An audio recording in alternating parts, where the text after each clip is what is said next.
उठाते हैं। अभी पंचायतों में देखा जाता है, बहुत सारे करप्शन भी देखा जाता है डीलरों में, या कोई कर्मचारी हो गया या ब्लॉक सीईओ। आपसे डरते क्यों है सर इतना?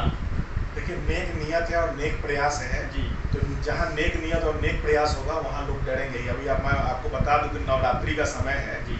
तो माँ दुर्गा का जो नव रूप है वो नेक नियत और नेक प्रयास का ही सिंबल है, वो वही पहचान है।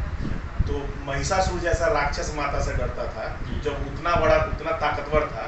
माँ तो 14 घंटा ड्यूटी कराया जाता है महिला के थ्रू, और 6,000 7,000 बहुत कम सैलरी दिया जाता है, उससे 14 घंटा तक ड्यूटी कराया जाता है। क्या मुजफ्फरपुर में ऐसा फैक्ट्री लगेगा 8 से 10 घंटा ड्यूटी करे और 10 से 12,000 की कोई सैलरी कमा सके, ऐसा कुछ लगेगा? जी बिल्कुल, मेरा प्लान है ही। 6 घंटे नौकरी कीजिए और 1,000 रुपया रोज कमाइए। 1,000 रोज कमाइए अपने घर में बैठ करके। निहाल आप लोग देख रहे हैं तत्काल खबर भोरसाबाद का। मुजफ्फरपुर जिला में मुशर्रफ प्रखंड अंतर्गत मादापुर पंचायत में है, जहां पे सावन पांडे किसी परिचय के मोहताज नहीं है। जहां पे आप लोगों को पता होगा जो 2020 से निःशुल्क किसी चीज का लालच मन में नहीं है और गरीबों को लिए आवाज उठाया जाता है, और सुबह से शाम तक लोग आते जाते रहते हैं, लोगों इनसे मदद मांगते हैं। चलिए इनसे बात करते हैं, क्या इनका क्या व्यू है, और गरीबों की मदद करते बिना कुछ निस्वार्थ की ही मदद करते। सर तत्काल खबर में सर आपका स्वागत है। बहुत बहुत धन्यवाद आपको और आपके सारे व्यूअर्स को मेरा सादर प्रणाम, मूल माटी प्रणाम। सर यहाँ पर देखा जा रहा है कि 2020 से ही बिना कुछ निस्वार्थ के गरीबों में देखा जाता है, या रोजगार का बात किया जाए, सब चीज के लिए आप आवाज उठाते हैं। अभी पंचायतों में देखा जाता है, बहुत सारे करप्शन भी देखा जाता है डीलरों में, या कोई कर्मचारी हो गया या ब्लॉक सीईओ। आपसे डरते क्यों है सर इतना? देखिए, नेक नियत है और नेक प्रयास है जी। तो जहाँ नेक नियत और नेक प्रयास होगा वहाँ लोग डरेंगे ही। अभी मैं आपको बता दूं कि नवरात्रि का समय है तो माँ दुर्गा का जो नव रूप है वो नेक नियत और नेक प्रयास का ही सिंबल है, वो वही पहचान है। तो महिषासुर जैसा राक्षस माता से डरता था जब उतना बड़ा उतना ताकतवर था।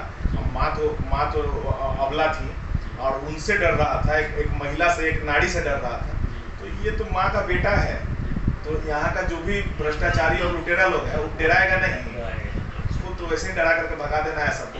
जो लुटेगा भागेगा। एक चीज देखा जाता है सर कि बारिश के पानी 2 बूंद भी बरस जाए तो मुजफ्फरपुर सर लगता है कि दह जाता है। सर एक चीज देखा जाता है, मुजफ्फरपुर की जनता बहुत परेशान ताही होता है। नगर निगम इस पर देख करके अनजान बन जाते हैं, और जो नाला के पानी होते हैं गंदगी वो सब रोड पे आ जाते हैं। बहुत सारे नाक बंद के महिला, अपने मेरे घर की बेटी बहुत सब जाते हैं वो रास्ता से, बहुत दिक्कत का सामना करना पड़ता है। देखिए, 40 वर्षों से मुजफ्फरपुर नगर विधानसभा क्षेत्र के लोग ठगे जा रहे हैं। एक तो बाहरी नेता आकर के बनता है यहाँ पे, तो बाहरी तो मान लीजिए पड़ोसी के घर का बेटा आपके घर का ख्याल थोड़े रखेगा, तो पड़ोसी जिला से लोग आते हैं यहाँ नेता बनते हैं, तो ये गलत है। मुजफ्फरपुर की जनता इस बार जाग चुकी है। मुजफ्फरपुर की जनता अपने बेटे को चुनने के लिए तैयार बैठी है, और आज तक 40 वर्षों से मुजफ्फरपुर में जीत कोई और रहा था, हार मुजफ्फरपुर की जनता रही थी। तो इस बार मुजफ्फरपुर की जनता हारेगी नहीं, इस बार मुजफ्फरपुर की जनता जीतेगी। नाली गली भी बनेगा और रोजगार की व्यवस्था इस मुजफ्फरपुर में होगी, और हमारी माँ बहनें उन सड़कों पे अच्छे से चल पाएंगी, और लोग अपने अपने धार्मिक स्थल पे जाकर के पूजा और सिजदा भी आराम से कर पाएंगे। एक चीज और देखा जाता है कि मुजफ्फरपुर मिठनपुरा में सब देखा जाता है कि 12 घंटा 14 घंटा ड्यूटी कराया जाता है महिला के थ्रू, और 6,000 7,000 बहुत कम सैलरी दिया जाता है, उससे 14 घंटा तक ड्यूटी कराया जाता है। क्या मुजफ्फरपुर में ऐसा फैक्ट्री लगेगा 8 से 10 घंटा ड्यूटी करे और 10 से 12,000 की कोई सैलरी कमा सके, ऐसा कुछ लगेगा? जी बिल्कुल, मेरा प्लान है ही। 6 घंटे नौकरी कीजिए और 1,000 रुपया रोज कमाइए। 1,000 रोज कमाइए अपने घर में बैठ करके, हाँ, अपने घर के डाइनिंग हॉल से, अपने घर के आंगन से बैठ करके कमाइए। वो भी व्यवस्था आप पिछले बार आप नहीं आ पाए होंगे, आप अपने मीडिया बंधुओं से जिक्र करेंगे तो लोग बता देंगे, सोशल मीडिया पे भी चल रहा है। नारी तू नारायणी कार्यक्रम हम लोगों ने रामदयालु सिंह महाविद्यालय सभागार में किया, उसमें हजारों महिलाओं ने शिरकत किया और सब लोगों ने समझा, सब लोगों ने सराहा। अभी हम लोग 50,000 महिलाओं का समूह बना रहे हैं। उस समूह के तहत अभी हम लोग बड़ा रोजगार देने जा रहे हैं। 50,000 महिलाओं का समूह, 25-25 का तो 2,000 समूह हो जाए, तो 2,000 समूह को हम लोग नौकरी देने जा रहे हैं, यानी कि 50,000 महिलाओं को नौकरी। वो भी नौकरी नहीं, वो उनका मालिकाना हक होगा, अपने घर में बैठ करके कमाएंगी, कहीं जाने की जरूरत नहीं, कहीं जाने की जरूरत नहीं है। युवाओं का भी रोजगार मुजफ्फरपुर में ही रखा हुआ है।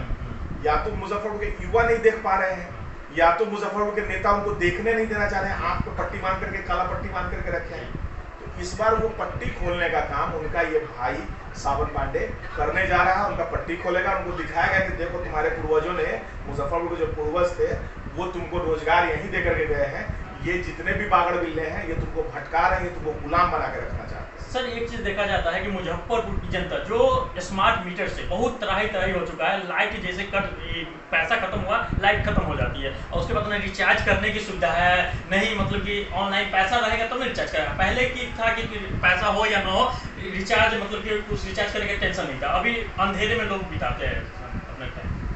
देखिए अभी क्या है कि स्मार्ट मीटर की लड़ाई पूरे बिहार में मैंने शुरू की है, हमारी पूरी टीम ने शुरू किया, और उसके बाद आपने देखा होगा कि आदरणीय नेता प्रतिपक्ष श्री तेजस्वी प्रसाद यादव जी ने इस मामले को उठाया। 1 तारीख को शायद उनका धरना प्रदर्शन भी हुआ, तो हमारे मुद्दे को उन्होंने उठाया, इसके लिए मैं उनका सादर आभारी हूँ। और स्मार्ट मीटर का मुद्दा ये बड़ा मुद्दा है, और ये लड़ाई पूरे बिहार में होनी है। जिस तरीके से उपभोक्ताओं को ठगा जा रहा है, उनका खून चूसा जा रहा है आर्थिक रूप से, इसको रोकने का काम करेंगे। और बहुत जल्द हम लोग शिकायत का एक पोर्टल भी लॉन्च कर रहे हैं। उस पोर्टल के माध्यम से भी लोग घर बैठे बैठे शिकायत दर्ज करवा पाएंगे, गूगल पे जाकर के या साइबर कैफे में जाकर के, वसुधा केंद्र में जाकर के शिकायत दर्ज करवा पाएंगे। हमारे टीम के साथी आपके घर घर भी जाएंगे, वहाँ भी फॉर्म भरवाएंगे, आपकी समस्याओं को सुनेंगे, और उन सारी समस्याओं को इकट्ठा करके हम लोग माननीय उच्च न्यायालय के शरण में जाएंगे और उस समस्या को रखेंगे, और वहाँ से हम लोग न्यायालय के आदेशानुसार उस सारी समस्याओं को सुधारवाने का, जनता की समस्या को सुधारवाने का काम करेंगे। एक चीज देखा गया है बिहार और जिला और ब्लॉक लेवल पर, पंचायत लेवल पर लोग धरना प्रदर्शन के बिजली विभाग को लेकर के, इसमें कुछ न कुछ सुधार देखा गया है। 3 दिन बढ़ा दिया गया है सर। इसमें ये उनके धरना प्रदर्शन से नहीं हुआ है, ये हम लोगों ने पहले से आवाज उठाया है। तो ये दिया गया कि 1 सप्ताह तक चलिए, रिचार्ज नहीं रहेगा तो हो जाएगा, चलेगा, लेकिन नहीं। हमारा कहना है कि आप वही सुविधा दीजिए जो आप सारे ब्यूरोक्रेट्स को, बड़े लीडर्स को दे रहे हैं। प्रीपेड की सुविधा को पोस्टपेड के रूप में तब्दील कीजिए, सरचार्ज जो काटते हैं उसको खत्म कीजिए, डिफरमेंट का जो ये मामला है इसको खत्म कीजिए। आप जो सिक्योरिटी मनी लिए थे, आप वो सिक्योरिटी मनी पूर्व के मीटर को लगाते हो, तो वो सिक्योरिटी मनी हमारा वापस कीजिए। और ये जो मीटर ठोकते वक्त 1000, 1500, 2000 रुपया सुनने में आ रहा है कि हर जगह जगह लिया जा रहा है, इसको खत्म कीजिए। और भी देखा जाता है बिहार में जमीन सर्वे को लेकर के काम चला जाता है, कंटिन्यू काम चला जाता है, और कर्मचारी के द्वारा जमीन सर्वे जो किया जाता है, रसीद बंसावली जो कहा जाता है, उसमें लूट मचा हुआ है। 5000, 10,000 गरीबों से ठगा जा रहा है। इसमें 1 रुपया भी कहीं से लिया नहीं जाता है सर। क्या कहेंगे सर? देखिए मैं सरकार को यही कहूँगा, आप लोगों के माध्यम से सरकार सुने, हाथ जोड़ के निवेदन है सरकार से कि ये जो सर्वे वाली प्रक्रिया है इसको बंद करें, और सरकार क्या करे, पारिवारिक रजिस्ट्री का रेवेन्यू फ्री कर दे। रेवेन्यू फ्री अगर पारिवारिक रजिस्ट्री हो जाएगा तो सब लोग जाएंगे अपना अपना पारिवारिक रजिस्ट्री करवा लेंगे, बंटवारा करके और करवा लेंगे, और उसके आधार पर जैसे ही रजिस्ट्री हो जाएगी सब दाखिल खारिज करवा लेंगे, म्यूटेशन हो जाएगा सबका, म्यूटेशन हो जाएगा सबका, अपडेट रसीद कट जाएगा। वैसे ही सरकार का सर्वे हो गया। सरकार का जो इतना बड़ा उपक्रम में पैसा लग रहा है, सरकार का समय बर्बाद हो रहा है, तो सरकार का समय भी बच जाएगा, जनता भी परेशान होने से बच जाएगी, और सारा का जमीन भी अपडेट हो जाएगा। तो ऐसा तो सरकार कर नहीं रही है, तो ये एक सरकार का गलत निर्णय है। सर्वे को सरकार तत्काल, जैसे कि सावन पांडे जी बता रहे थे कि यहाँ पे जो भी रोजगार से संबंधित हो या महिलाओं से संबंधित जो भी काम हो, मेरे सामने जो भी आएगा हम उस मुद्दा को सुनेंगे और उस मुद्दा को खत्म करेंगे। अक्सर आप लोग देख रहे हैं यहाँ से तत्काल